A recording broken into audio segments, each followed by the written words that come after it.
मुळात काँग्रेस काय आहे, इंदिराबाई हे एक असं नेतृत्व होतं की ते महिलांमध्ये रुजावं. त्यामुळे राजकारणापासून कुणी दूर नाही आणि दूर राहू शकत नाही.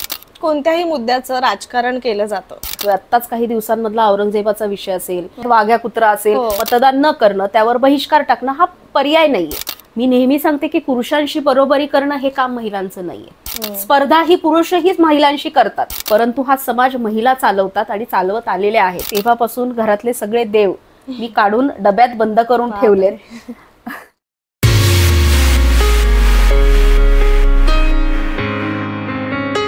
नमस्कार, माझं नाव रामेश्वरी आहेर. युवांगण मध्ये आपल्या सगळ्यांचं खूप स्वागत. तर मित्रांनो, आज आपण ज्या व्यक्तीशी संवाद साधणार आहोत त्या अनेक वर्ष राजकीय त्याचबरोबर सामाजिक क्षेत्रात यशस्वीरित्या कार्यरत आहेत. याचबरोबर वारसा फाउंडेशनच्या त्या संस्थापक संचालिका देखील आहेत आणि याचबरोबर त्यांची विशेष ओळख म्हणजे पुणे शहर काँग्रेसच्या त्या महिला उपाध्यक्षा देखील आहेत. चला तर मंडळी, आज त्यांचं आपल्या चॅनलमध्ये स्वागत करूया आणि त्यांच्यासोबत मन मोकळ्या गप्पा मारूया. नमस्कार मॅम, तुमचं आमच्या चॅनलमध्ये खूप खूप स्वागत. थँक्यू. तुम्ही कशा आहात? नेहमीचंच जे उत्तर असतं ते एकदम छान आणि उत्तम आहे. त्यामुळे कितीही घडामोडी घडल्या तरी आपलं आरोग्य आणि मानसिक सगळ्यात महत्वाचं ते छान असलं की सगळं उत्तम असतं. आणि विशेष म्हणजे आज तुम्ही इतक्या बिझी शेड्यूल मधून आम्हाला वेळ दिला, त्यासाठी तुमचे पहिलं तर खूप आभार. कारण तुमची सकाळीच एक मीटिंग होती आणि तरी सुद्धा तुम्ही आज दुपारी आम्हाला इथे वेळ देताय, त्यासाठी खरंच तुमचे खूप खूप धन्यवाद. थँक्यू.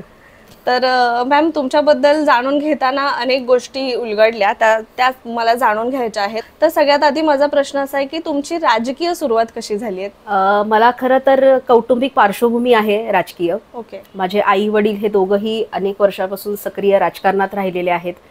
फरक इतकाच आहे की त्यांचं राजकीय हे होतं ते ग्रामीण भाग होता आणि मी शहरी भागात आहे. त्यामुळे सामाजिक आणि राजकीय ही जडणघडण लहानपणापासूनच ती होती. राजकारणात येण्याचा हेतू हा कधीच नव्हता, कारण सामाजिक कार्याचा पिंड असल्यामुळे राजकारण कायम एक स्टेप मागे राहिलेलं आहे. परंतु हळूहळू हे समजायला लागलं की समाजकार्यात जर आपल्याला काही कार्य जनतेसाठी लोकहितासाठी करायचं असेल तर त्याला राजकीय जोड आपल्याला हवी.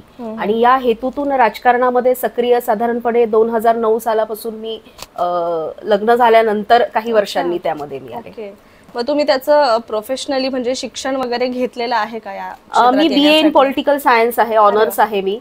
हे खूप नंतर घेतलं, पण बाळकडू होतं राजकीय सामाजिक, त्यामुळे ते फार अवघड गेलं नाही. एक डिग्री फक्त म्हणून ती नंतर त्याच्यामध्ये मी घेतली. एक महिला म्हणून या क्षेत्रात जेव्हा तुम्ही काम करता, पुरुषांच्या बरोबरीने जेव्हा काम करता, तेव्हा ते टिकून राहणं किती म्हणजे आव्हानात्मक आहे किंवा किती चॅलेंजिंग राहिले? मी समता मानणारी आहे. नक्कीच. त्या दृष्टीने जर त्याकडे पाहिलं तर स्त्री आणि हा पुरुष हा फक्त नैसर्गिक एक भेद तो मानवानेच खरं तर त्याच्याकडे त्या वेगळ्या दृष्टिकोनाने पाहिले. संघर्ष हा प्रत्येकाला असतो, स्त्री असो किंवा पुरुष असतो. स्त्रियांना अधिकचा संघर्ष असतो हा मी नक्की म्हणेन, कारण स्त्री कोणीही असू, म्हणजे आजपर्यंत आपण भारताच्या पंतप्रधान झालेल्या महिला आपण जरी पाहिल्या असतील किंवा कोणत्याही क्षेत्रात पुढारलेल्या महिला आपण पाहिल्यात, त्यांना कौटुंबिक जबाबदाऱ्या आहेत या कधी सुटत नाही. त्यामुळे कौटुंबिक जबाबदारीसह सामाजिक राजकीय किंवा ज्या क्षेत्रात त्या आहेत या जबाबदाऱ्या त्यातून पुढे जाणं हे फार आव्हानात्मक असतं. आणि इतक्यामध्ये सुद्धा पुरुषांची बरोबरी त्यांच्याशी केली जाते. स्पर्धा ही पुरुषही महिलांशी करतात आणि त्या सगळ्या गोष्टींना सामोरं जाणं हे फार कठीण असतं. आणि तरीही टिकून आहे मी म्हणणार नाही, मी हळूहळू पुढे चालली आहे. प्रयत्न आहे. आणि साहजिकच आहे की आपल्याला वारसा आहे महात्मा फुले सावित्रीबाईंचा. महात्मा फुले अनेक रूपात खरं तर आपल्या समाजामध्ये कार्य करताना आपल्या पाठीशी उभे राहतात. असे अनेक पुरुष बांधव आहेत की जे खऱ्या अर्थाने आपल्याला ही पुढे येण्यासाठी आपलं पोटेन्शियल दाखवण्यासाठी सहकार्य करत असतात. त्यामुळे आव्हान जरी असलं आणि तो संघर्ष जरी असला तरी आपण किती प्रयत्नशील आहोत आणि सकारात्मक आहोत हे फार महत्वाचं आहे. या सगळ्यामध्ये आता तुम्ही बाहेरही काम करता, घरामध्ये सुद्धा आपली एक वेगळी भूमिका असते, तर तुम्हाला सगळ्यात जास्त पाठिंबा कोणाचा राहिलाय कायम? ज्या ज्या नात्यामध्ये ज्या ज्या कालखंडात आपण असतो त्या वेळेला तो पाठिंबा आपल्याला मिळत असतो. लग्न झालं, नवऱ्याचा पाठिंबा होता. मुलं झाली, मुलांचं सांभाळता सांभाळता मुलं लहानापासून आज आता मुलं मोठी झाली आहेत, मुलगी कॉलेजला आहे, मुलगा 10वीला गेलाय. सगळ्यात महत्वाचा मुलांचा पाठिंबा असतो असं मी म्हणेन, कारण आपण मॅच्युअर असतो, आयुष्याचा जोडीदार मॅच्युअर असतो, पण मुलांनी आईची ही तारेवरची कसरत ही सांभाळून घेणं आणि तिला पाठिंबा देणं मला असं वाटतं हे फार मॅच्युअर असण्याचं लक्षण आहे. आणि मी म्हणते की माझ्या मुलांचा माझ्याशी असणारं जे कनेक्शन आहे किंवा त्यांचा सपोर्ट आहे हा सगळ्यात मला महत्वाचा वाटतो. क्या बात आहे, मस्तच. आणि तो असणं अगदी गरजेचंच आहे, तरच कुठेतरी आपण बाहेर जाऊन काम करू शकतो. म्हणजे आता अशी परिस्थिती येते केव्हा केव्हा की त्यांच्याही काही जबाबदाऱ्या असतात आणि माझ्याही या राजकीय सामाजिक जबाबदाऱ्या असतात, परंतु ते सांगतात मला नाही आमचं आता फार झालंय, आम्हाला आमचं करू शकतो एवढं, आता ही तुझी वेळ आहे, आता तू पुढे गेलं पाहिजे, तुला तो वेळ तू दिला पाहिजे, हे मुलं सांगतात.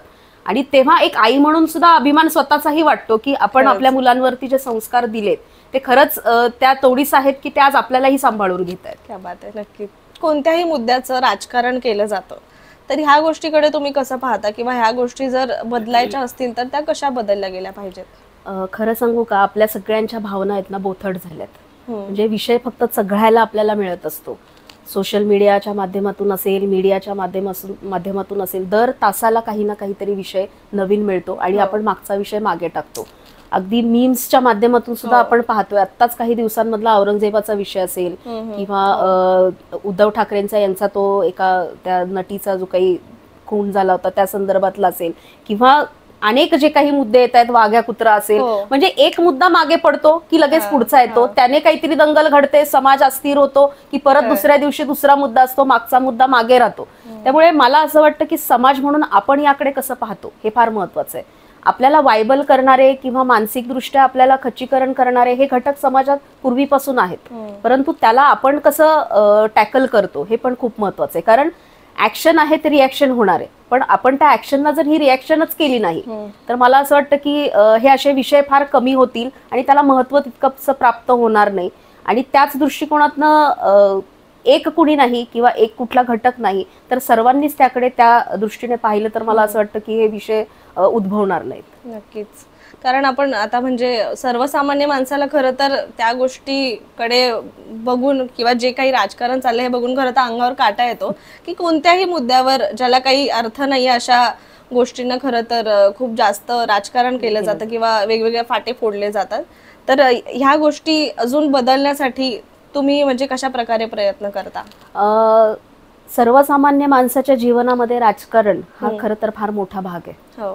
जेव्हा आपण संविधानाने अधिकार दिला जातो, मताधिकार, तो आपण सर्वश्रेष्ठ लोकशाहीचा अधिकार म्हणून मानतो. तर प्रत्येक भारताचा जो घटक आहे, प्रत्येक भारताचा नागरिक आहे, तो या प्रक्रियेमध्ये सहभागी आहे 18 वर्षाच्या वरचा. 18 वर्षाच्या खाली जे आहेत त्यांची जबाबदारी 18 वर्षांच्या वरती लोकांची आहे. त्यामुळे राजकारणापासून कुणी दूर नाही आणि दूर राहू शकत नाही. उलट मी सांगेल की तरुण असतील, तरुणी असतील किंवा जे लोक सकारात्मक आहेत, चांगल्या विचारांचे आहेत, त्यांनी राजकारणामध्ये यावं. जोपर्यंत चांगले लोक राजकारणात येणार नाहीत तोपर्यंत ही राजकीय जी काही भूमिका घेतली जाते ही बदलणार नाही. आणि राजकारणाकडे पाठ फिरवणं किंवा मतदान न करणं, त्यावर बहिष्कार टाकणं हा पर्याय नाहीये. तुम्ही त्याकडे जर बहिष्कार टाकला तर ते पूर्णपणे अशा लोकांच्या हातात जाणार आहे की जे आपल्याला अपेक्षा सुद्धा करवत नाही की या लोकांच्या हातात ती सत्ता जाईल आणि मग देशाचे जे अधोगती सुरू आहे ती त्या कशा पद्धतीने ती कुठपर्यंत जाईल हा विचार सुद्धा आपण खरं तर आज करू शकत नाही, कारण ते होतंय.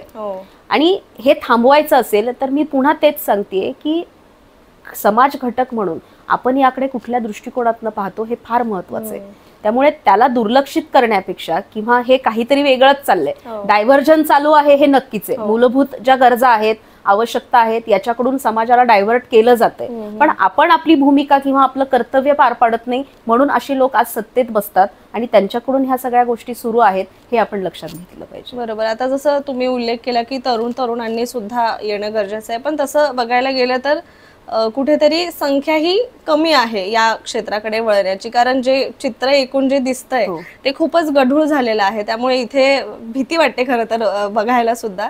तर तरुणांनी या क्षेत्रात येण्यासाठी तुम्ही एक काय मेसेज द्याल त्यांना? मी आता सध्या तर पुणे शहराच्या माध्यमातून काँग्रेस पक्षाचं पदाधिकारी म्हणून काम करतेय आणि आम्ही काँग्रेस पक्षाच्या माध्यमातून शहरामध्ये सर्वांनाच खरं तर खुलं हे एक आव्हानही करत असतो आणि विनंती ही ती आहे की आपण काँग्रेस पक्ष म्हणून किंवा कुठलाही, मी तर खरं सांगते की राजकारण म्हणून वळलं पाहिजे. पक्ष तुमच्या आयडिओलॉजीनुसार तुम्ही कुठला निवडताय हा दुय्यम भाग आहे, परंतु एक काँग्रेसची कार्यकर्ती म्हणून किंवा पदाधिकारी म्हणून मी कायम आमंत्रित करत असते, तरुण असतील, तरुणी असतील, की तुम्ही या, आमच्याशी संवाद साधा. त्यामध्ये तुम्हाला गाईडलाईन्स काय हव्या असतील आपण त्या देऊ शकतो. कसं तुम्हाला याच्यामध्ये राजकारणामध्ये तुम्हाला सहभागी होता येईल, सक्रिय त्याच्यामध्ये होता येईल. त्यामुळे इथपासून आपण ती ओपननेस तो ठेवलेला आहे, तो ब्रॉडनेस तो आपल्याकडे आहे, की तुम्ही येऊन सहभागी व्हा. तुम्ही ते कार्य कसं चालतं किंवा कशासाठी गरजेचं आहे, मुळात काँग्रेस काय आहे, हा मूळ काँग्रेसचा विचार तरुणाईने समजून घेतला पाहिजे. कारण मीडियाच्या, सोशल मीडियाच्या माध्यमातून जे काही चुकीचं वातावरण काँग्रेस असेल, काँग्रेसच्या नेत्यांच्या बाबत असेल, स्वातंत्र्यापूर्वी नंतरच्या काळातलं असेल, हे पसरवलंय, हे खरं तर त्यांच्यापर्यंत पोचत नाही. हे त्यांनी समजून घ्यावं आणि त्यानंतर आपलं जे काही डिसिजन किंवा मत असेल त्याबाबत ते त्यांनी स्वीकारावं. परंतु राजकारणापासून दूर राहणं हा नक्कीच पर्याय नाही. एकदम सोप्या भाषेमध्ये खरं तर तरुणांसाठी एक मेसेज दिलेला आहे. तर तुम्ही जेव्हा या क्षेत्रात आल्या किंवा आता तुम्ही या क्षेत्रात इतकी वर्ष यशस्वीरित्या कार्यरत आहात, तर तुमचं रोल मॉडेल कोण आहे या क्षेत्रातलं? लहानपणापासून खरं तर आपल्याकडे रोल मॉडेल खूप जरी असले तरी महिलांमध्ये रोल मॉडेल आपल्याकडे फारसे नाहीयेत. परंतु इंदिरा गांधीजी ह्या नेहमीच रोल मॉडेल राहिलेल्या आहेत. कारण त्यांचा कणखरपणा जो होता तो त्यांच्या आवाजापासून, त्यांच्या नजरेतच तो होता. त्यामुळे खूप लहानपणापासून पाहत आले त्यांना. आणि राजकारणात येण्याचा हा कधी म्हणजे विषय आणि हेतू नव्हता, जरी राजकीय पार्श्वभूमी असेल. परंतु ते पाहत होते. त्यांचे त्यावेळेला टीव्ही फार एवढं काही हे नव्हते, परंतु रेडिओवरती त्यांचे आवाज ऐकायचे, त्यांची भाषणं ती ऐकायची. त्याच्यातून ती स्फूर्ती तर ती पहिल्यापासून मिळत होती. आणि जुनी जाणती माणसं जी होती त्यांच्या पुढे इंदिराबाई हे एक असं नेतृत्व होतं की ते महिलांमध्ये रुजावं आणि ते ऐकत आले. आणि त्यानंतर म्हणाल तर आई आहे माझी, जी सक्रिय राजकारणात होती तरी सुद्धा ती पडद्याच्या मागे ती भूमिका तिची बजावत होती. त्यामुळे ते सगळं पाहिलं होतं की कसं असतं. आणि नेहमीच मला हे आकर्षण राहिलेलं आहे की महिला ह्या पडद्याच्या मागे भूमिका बजावतात, परंतु त्यांची जी भूमिका आहे ही फार नेतृत्व देणारी असते आणि कणखर असते. त्या किती जरी आपण म्हटलो की हा समाज पुरुष सत्ताक आहे, परंतु हा समाज महिला चालवतात आणि चालवत आलेल्या आहेत, हे आपण अनुभवले आणि पाहिले. त्यामुळे सगळ्याच महिला ज्या माझ्या आयुष्यात आलेल्या आहेत किंवा ज्यांना मी वाचले, ज्या इतिहासात आहेत, त्या खरं तर सगळ्याच माझ्या रोल मॉडेल आहेत. क्या बात आहे. मॅम, तुम्ही महिलांसाठी देखील काम करताय, तर खरं तर समाजातली जी महिलांची बऱ्याचदा असं दाखवलं जातं की महिलेने सहनच केलं पाहिजे किंवा दुसरी सुद्धा एक बाजू आहे. तर तुम्ही महिलांसाठी जेव्हा काम करता तेव्हा तुम्हाला कसे अनुभव येतात, काय सांगाल? मी सांगितलं असं की पुरुष सत्ताक आपल्याकडे समाज समजला जातो, की पुरुषांचंच सगळीकडे हक्क अधिकार ते बजावले जातात आणि स्त्रियांना दुय्यम किंवा अगदी आपण म्हणतो तसं की शूद्रादी शूद्र त्यांना संबोधल्या गेले तर तसं त्यांना ते स्थान आहे. परंतु काही काळखंड आपण जर पाहिला तर शैक्षणिकदृष्ट्या आपण जेव्हा सामर्थ्य आपल्याला ते येतं तर तेव्हा बऱ्याचशा क्षेत्रामध्ये स्त्रिया सुद्धा अग्रेसर आहेत, पुढे आहेत. मी नेहमी सांगते की पुरुषांशी बरोबरी करणं हे काम महिलांचं नाहीये. जेव्हा आपण समता म्हणतो तेव्हा स्त्री आणि पुरुष हे एका बरोबरीनेच चालले पाहिजे. कोणताही घटक पुढे किंवा मागे राहिला तर ते चाक कोलमडणारच, म्हणजे तो राहणारच नाहीये त्याच्यामध्ये, ती व्यवस्थाच ती पूर्ण विस्कळीत होणार आहे. आपली जी मूळ संस्कृती होती ती मातृसत्ताक होती असं आपल्याला इतिहासातून सांगितलं जातं. परंतु मातृसत्ताक सत्ता जेव्हा होती तेव्हा पुरुषांनाही तितकेच अधिकार होते जितके महिलांना होते. त्यामध्ये तो समतोल राखला गेला होता आणि तो समतोल जर राखला गेला तर मला असं वाटतं की खरंच एक आदर्श समाज हा आपण निर्माण करू शकतो. आणि आव्हानं तर आहेच, कारण ही मानसिकता लोकांच्या मध्ये आहे की पुरुष हाच ताकदवान असतो किंवा महिला ही अबला असते.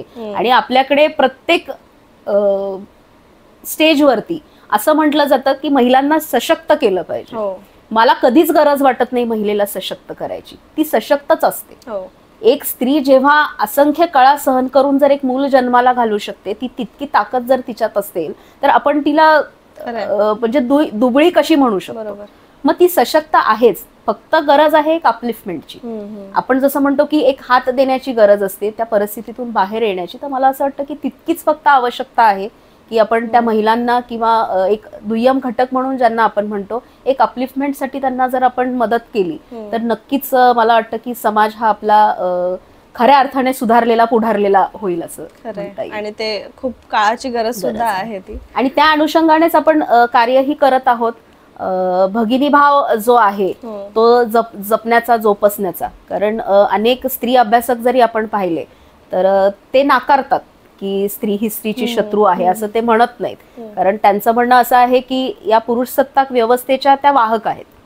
जसं त्यांना शिकवलं घडवलं आहे त्या तशा करतात. परंतु वास्तवामध्ये आपण पाहिलं तर स्त्रीच्याच माध्यमातून स्त्रीचं पतन किंवा हनन जे आहे ते केलं जातं. कोणताही पुरुष समोरासमोर पटकन येत नाही. मग सासू असेल, ननंद असेल, भाऊजाई असेल, अमुक असेल, मैत्रीण कुणीही असू देत, ते प्रतिस्पर्धी ती स्त्रीला दाखवली जाते अगदी आपल्या सिरियल आणि चित्रपटांमधून सुद्धा. त्यामुळे पुरुष मागे राहतात अशा वेळेस आणि महिलांना महिलांच्या समोर उभं केलं जातं. त्यामुळे ह्या चुकीच्या वाहक जर आपण व्हायचं बंद झालो तर त्या अनुषंगाने काय करता येईल. अनावश्यक रूढी परंपरा आहेत त्यामध्ये महिलांना गुंतून ठेवलंय. म्हणजे जसं आपण म्हणतो ना की राजकारण्यांनी समाजाला मूलभूत हक्क आणि सुविधांपासून दुर्लक्षित करून नको त्या गोष्टींमध्ये अडकवलंय, तसं महिलांचं सुद्धा आहे. या व्यवस्थेने महिलांना अनावश्यक रूढी परंपरांमध्ये अडकवलंय आणि त्यांची खरी बौद्धिकता ही तिथेच खुंटली आहे. त्यामुळे ती कामी लागत नाही. आपण चूल आणि मूल एवढंच धरतो आणि महिलांची प्रगतीही रोखतो. ती रोखली की समाजाची प्रगती रोखल्या गेली असं आहे. आता तुम्ही ह्या पक्षाच्या माध्यमातून काम करत असताना कोणकोणत्या प्रकारचे उपक्रम घेतले जातात? उपक्रम बरेच असतात यामध्ये. परंतु मी सांगितलं तसं की अनावश्यक रूढी आणि परंपरा आहेत, याला जर आपल्याला फाटा द्यायचा असेल आणि महिलांचा जर सहभाग अधिक मोठ्या प्रमाणात करून घ्यायचा असेल तर चालत आलेल्या परंपरेसोबतच आपल्याला नाविन्यांनी सुद्धा त्याच्यामध्ये काहीतरी जोड दिली पाहिजे. जसं की आपण समजा हळदी कुंकू समारंभ आपण घेतला तर तो फक्त हळदी कुंकू न घेता हळदी कुंकू तिळगुळ समारंभ आपण आयोजन त्याचं केलं होतं. त्या माध्यमातून आपण फक्त सुवासिन्स महिला ज्या म्हणतो त्यांनाच न बोलवता सर्वच एकत्र महिलांना आपण त्या विचारपीठावरती बोलून त्यांचा मान सन्मान त्यांना दिला जातो. आणि एक कुटुंब म्हणून त्यांना ती एक जी समाजाने बांधिलकी जी त्यांना घालून दिलेली असते त्यातून त्या परिघातून बाहेर काढण्याचा प्रयत्न करतो. आणि हे असे अनेक मुद्दे आहेत समाजामध्ये जे काही चाललंय. महिला अत्याचार आहेत, बलात्कार आहेत, या माध्यमातूनच्या पीडित आहेत त्यांच्यापर्यंत पोहोचून त्यांना न्याय कसा देण्याचा या गोष्टीचा कुठे उहापोह केला जात नाही आमच्या माध्यमातून. परंतु न्यायापर्यंत त्यांना कसं पोहोचवता येईल, तो न्याय त्यांना मिळून कसा देण्यात येईल, तर या अनेक अशा उपक्रमातून माध्यमातून आपण ते प्रयत्न तो करत असतो. आरोग्याचे काही विषय असतील तर त्याबाबतही त्यांची तपासण्या असतील, चाचण्या असतील किंवा शिबिरं ही आयोजित केली जातात. आणि पुरुषांनाही या माध्यमातून थोडंसं आम्ही सहभागी करून घेत असतो. कारण त्यांनाही हे शिकलं पाहिजे त्यांनी सुद्धा आणि शिकवलं पाहिजे की हे समीकरण जोपर्यंत एकत्र आपण येणार नाही ते आपल्याला पूर्णत्वाला घेऊन जाता येणार नाही. एकटी मी किंवा एकटी एखादा पुरुष हे घेऊन जाणार नाही, तर एकत्र येऊन सगळ्यांनी हे पुढे घेऊन गेलं पाहिजे. अगदी खरं. मॅम, तुम्ही वारसा फाउंडेशनच्या संस्थापक संचालिका आहेत, तर या अंतर्गत कशा प्रकारे काम चालतं याबद्दल थोडीशी माहिती द्या ना. याची सुरुवात खरं तर 2017-18च्या दरम्यान झाली होती. मी अनेक संस्था आणि संघटनांसोबत सामाजिक कार्य केलेलं आहे. परंतु त्यावेळेला एक असं जाणवलं की आपण जेव्हा दुसऱ्या संस्था आणि संघटनांबरोबर कार्य करतो तेव्हा आपल्याला लिमिटेशन्स येतात. म्हणजे मला असं वाटतं की हा विषय आहे की त्याच्या आपण मुळापर्यंत पोहोचलं पाहिजे. रूट कॉज ओळखून आपण त्यावरती काहीतरी केलं पाहिजे. हा पहिल्यापासूनच ती धडपड असते ती. आणि जेव्हा इतरांबरोबर आपण काम करतो ती आपल्याला लिमिटेशन्स येतात. त्यामुळे तेव्हा असा विचार आला. मी 2017ची निवडणूक होती माझी, मी अपक्ष म्हणून लढले होते. तर त्यानंतर मला सामाजिक आणखीन काहीतरी आपण बेस असल्यासारखं फाउंडेशन करावं अशी इच्छा होती. आणि म्हणून वारसा सोशल फाउंडेशन हे स्थापन केली संस्था. आणि त्या माध्यमातून मुली, महिला यांचा सर्वांगीण विकास, त्याचबरोबर इतिहास जो आपला आहे त्याची सुद्धा, म्हणजे सत्य इतिहास मी म्हणेल ते, की त्याची सुद्धा आपल्याला जपवणूक किंवा त्याची जी मोडतोड झालेली आहे किंवा येणाऱ्या पिढीपर्यंत तो कसा आपल्याला पोहोचवता येईल यासाठी सुद्धा प्रयत्न त्या माध्यमातून करतो. म्हणूनच सर्व महामानवांच्या विचारातून वारसा सोशल फाउंडेशन हा त्यांचा वारसा पुढे घेऊन जाण्यासाठी आणि तो सुद्धा वैचारिक कृतीशील, तर यासाठी ती संस्था आपण स्थापन केली होती. अनेक विविध क्षेत्रात कार्यरत असणाऱ्या अगदी सर्वसामान्य महिला ज्या आपण रोज पाहतो, परंतु कार्य कौशल्य त्यांचं इतकं असतं की त्यांच्याकडे बघून आपल्याला ते नुसतं समजत नाही.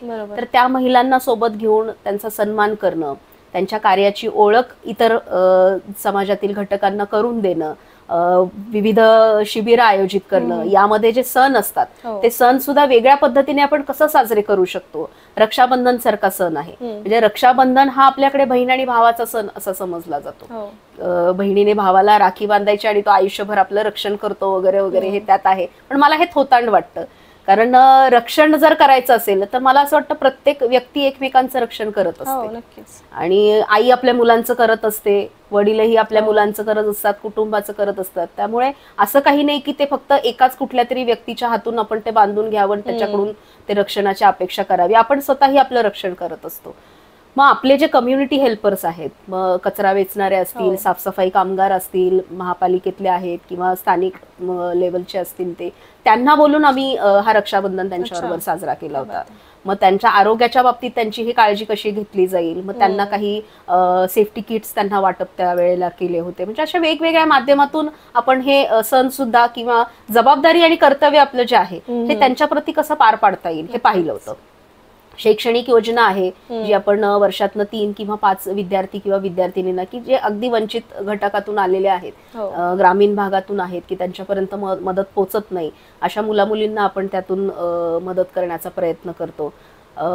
महिलांच्या बाबतीत त्यांना करिअर काउन्सिलिंग आहे किंवा इतर त्यांना लीगल हेल्प त्यांना काही लागत असेल तर वकिलांच्या माध्यमातून काही मदत त्यांना आपल्याला जर पोचवता आली, त्यांना गाईड करता आलं तर असं अनेक विविध विषयांच्या माध्यमातून आपण ती स्त्रियांचं उत्थान जे अपलिफ्टमेंट म्हटलं मी आणि त्या माध्यमातून सर्वांगीण विकास करण्याचा प्रयत्न आपण करत आहोत. Okay, nice. खूपच छान काम ह्याच्या अंतर्गत सुरू आहे. मॅम, आपल्या पक्षातर्फे किंवा आपल्यातर्फे तरुणांसाठी रोजगारासाठी आपण काही काम आपल्याकडून होतं का किंवा असे काही उपक्रम राबवले जातात का? उपक्रम राबवले जातात म्हणण्यापेक्षा की एक दिशाच खरं तर तरुणांना दिली जाते. परंतु आज देशामध्ये केंद्र सरकार असेल किंवा राज्य सरकारच्या माध्यमातून नोकरीच्या संदर्भातल्या जे काही प्रश्न आहेत हे प्रलंबित आहेत. बऱ्याचशा क्षेत्रात निवडणुका ज्या भरती आहेत या होत नाहीत. तर त्यासाठी केंद्र आणि राज्य सरकारच खरं तर हे पुढाकार घेऊ शकतात. परंतु पक्ष या नात्याने सातत्याने या विषयाची मागणी ही पक्षाद्वारे केली जाते आणि जिथे शक्य असेल, जिथे प्रायव्हेट कंपन्या असतील किंवा आणखीन शासकीय सुद्धा याच्यामध्ये जिथे नोकरी देता येईल, काही प्रयत्न करता येईल तर हा सुद्धा नक्कीच केला जातो. मॅम, आता तुमच्या बोलण्यातून म्हणजे रक्षाबंधनचा जेव्हा तुम्ही उल्लेख केला तर रूढी परंपरा याबद्दल तुमचं मत काय आहे? तुमचा याच्यावर किती विश्वास आहे? रूढी आणि परंपरा हा खरं तर आपला एक इतिहास समजला जातो. परंतु अनावश्यक रूढी परंपरा ज्या आहेत या मधल्या काळामध्ये बऱ्याचशा भेसळ त्याची आपल्या संस्कृतीमध्ये झालेली आहे.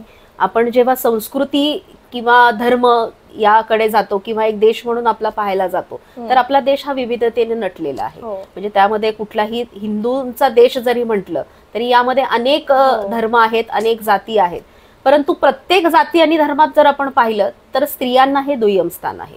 आणि स्त्रियांचं हे दुय्यम स्थान ह्या कशामुळे आलेलं आहे की आपली जर खरा इतिहास जो सिंधू संस्कृतीचा जो आपण इतिहास म्हणतो तो स्त्री सत्ताक किंवा मातृसत्ताक होता.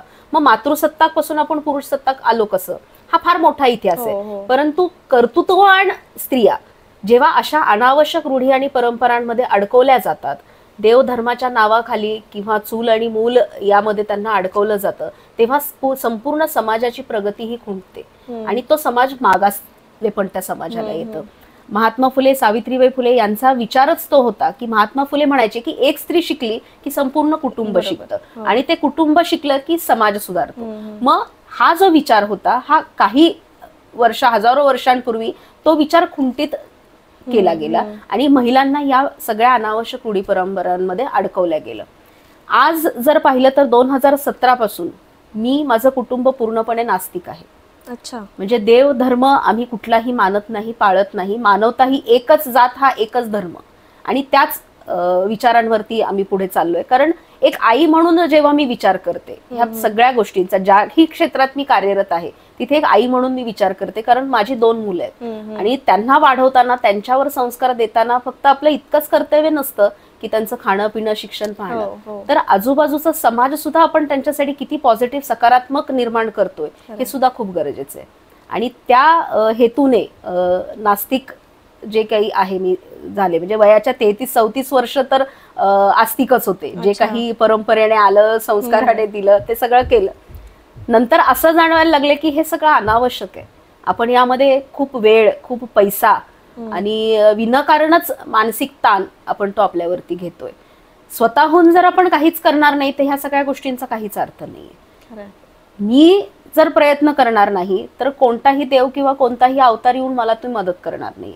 ही समज माझ्यामध्ये आली आणि तेव्हापासून घरातले सगळे देव मी काढून डब्यात बंद करून ठेवलेत.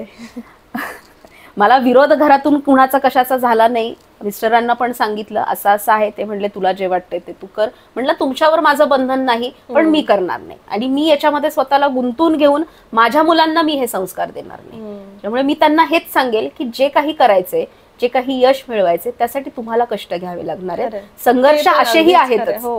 त्यामुळे ते जाहिरातींमध्ये टीव्हीत दाखवतात की देवाला प्रार्थना केली आणि हातावर दही घेऊन जाण परीक्षेत तू पास होशील, ही असली भानगड मी माझ्याकडे ठेवली नाहीये. अभ्यास करा, तेवढं यश तुम्हाला मिळणार आहे. आणि तेच आयुष्यात सुद्धा ते तितकंच आहे. नास्तिकपणाचा मी माझ्या कुठे प्रचार प्रसारही करत नाही आणि तो दिखावाही करत नाही. आपण समाजात असतो, लोकांमध्ये बसतो उठतो, त्यामुळे त्यांचा आस्तिकता त्यांची त्यांच्याजवळ, माझी नास्तिकता माझी माझ्याजवळ.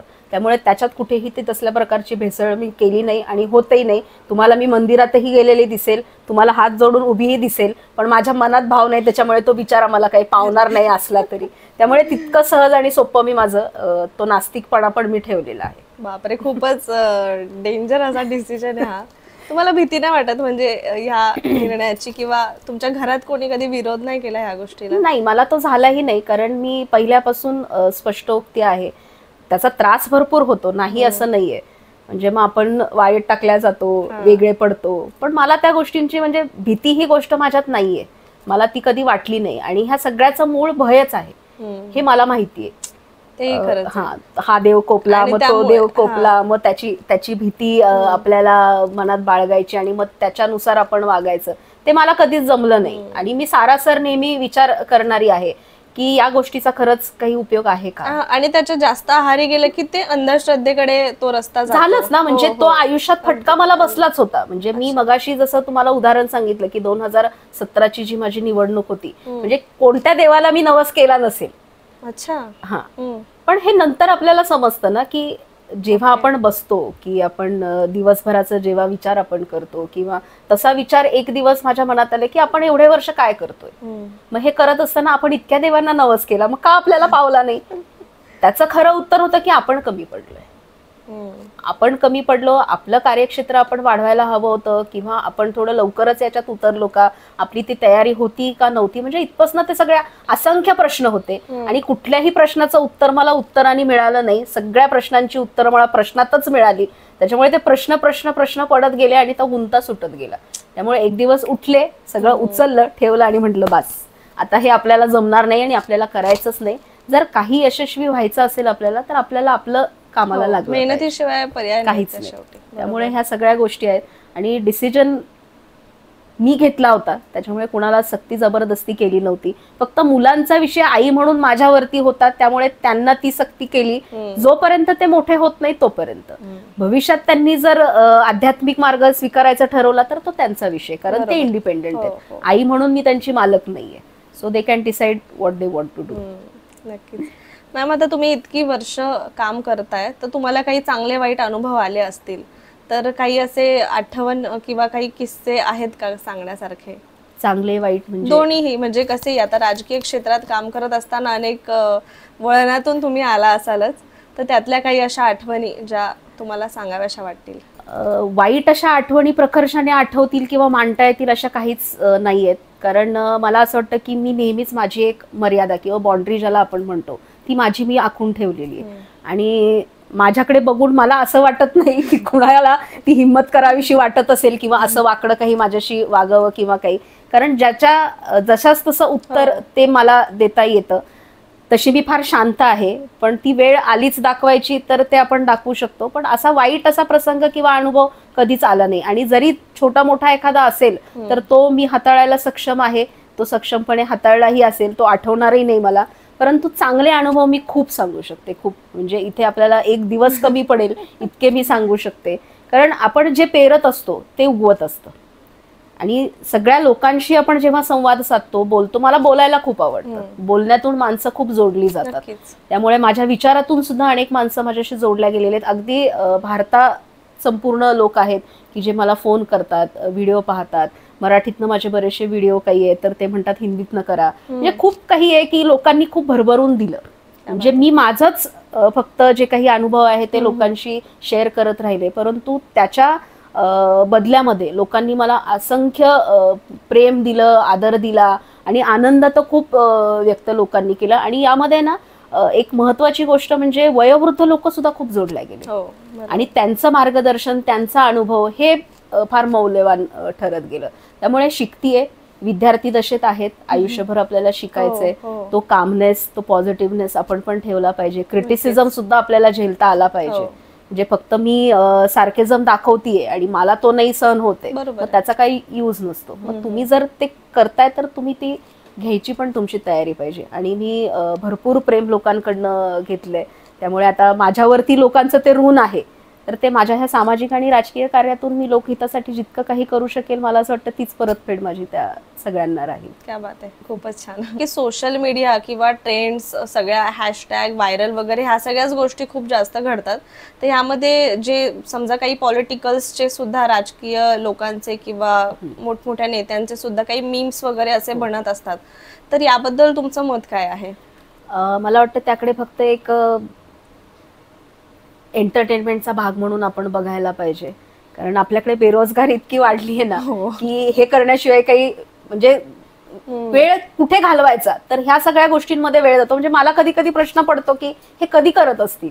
म्हणजे काहीतरी तिकडे टीव्हीवर दाखवलं जातं आणि दुसऱ्या मिनिटाला लगेच त्याचं मीम पडतं. त्यामुळे ठीक आहे, एक एंटरटेन म्हणून त्याकडे बघणं ही तात्पुरती तेवढी गोष्ट, पण त्यामध्ये फार आपण वाहवत जाणं योग्य नाही.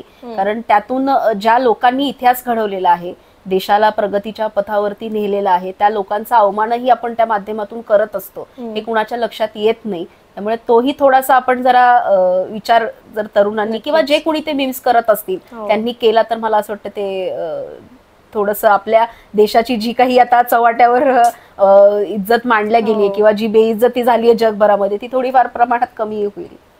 मॅम, जाता जाता मी एक शेवटचा प्रश्न तुम्हाला विचारेल. तुम्हाला भविष्यात जर एखादी संधी मिळाली की कोणता एखादा निर्णय घेण्याची किंवा समाजामध्ये ती गोष्ट बदलण्याची, तर असा कोणता निर्णय असेल जो तुम्ही समाजासाठी घ्याल? असा एक निर्णय सांगणं तर फार तसं कठीण आहे, परंतु मी आपल्या 2-3 प्रश्नांमध्ये जे उत्तर दिलं होतं ते सांगताना मी हेच सांगेल की समानता जी आहे प्रत्येक आघाडीवरती, प्रत्येक घटकामध्ये, प्रत्येकामध्ये ती आपल्याला कशी आणता येईल.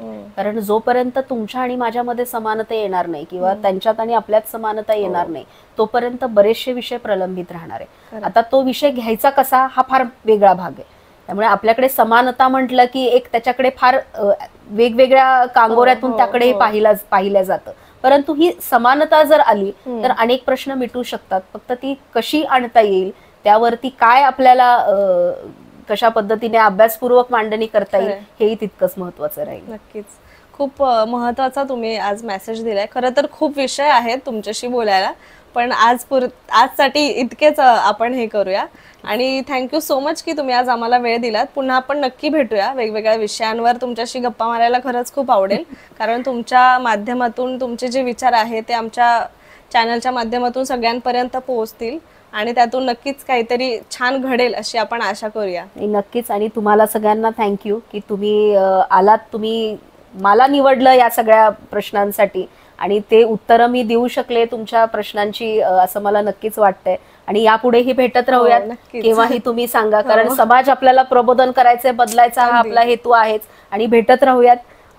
तुमचा चॅनल आहे त्यालाही अनेक सबस्क्रायबर्स आणखीन वाढू देत, ही सदिच्छा मी तुम्हाला या माध्यमातून देते आणि तुमचंही कार्य असंच, त्यालाही शुभेच्छा देते. धन्यवाद सो मच.